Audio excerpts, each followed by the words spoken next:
છલાલા મોગલ માનવ સેવા ટ્રસ્ટ દ્વારા અષાઢી બીજ નિમિત્તે ગરીબોને પ્રસાદી રૂપે ભોજન કરાવવામાં આવ્યું।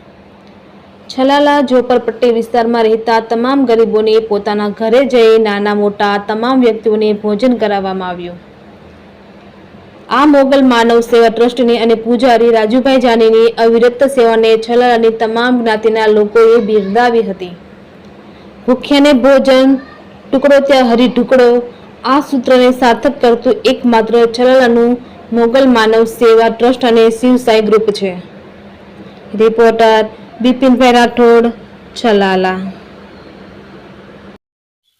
આજ રોજ દાન મહારાજની આ પાવન ભૂમિ ઉપર જગન્નાથજીની યાત્રા નિમિત્તે અષાઢી બીજ નિમિત્તે આજે ગરીબ પરિવારોના બાળકોને ભોજન આપવામાં આવ્યું છે। ત્યારબાદ જરૂરિયાતમંદ વિદ્યાર્થીઓ છે એને નોટબુક કિટ બેગ વિતરણ કરી અને આ જગન્નાથજીની જે શોભાયાત્રા છે એનું શુભ શરૂઆત છલાલા સાંઈ મંદિર દ્વારા કરવામાં આવ્યું છે। આ દાન મહારાજની પાવન ભૂમિ ઉપરથી સતત સેવાકીય કાર્યો થઈ રહ્યા છે। એની અંદર આજે જગન્નાથપુરીની જ્યારે રથયાત્રા નીકળતી હોય ત્યારે ગરીબોને ભોજન આપવાનું કાર્ય શિવ સાઈ યોગ ગ્રુપ એ કર્યું છે। જય દાન મહારાજ, ઓમ સાંઈરામ।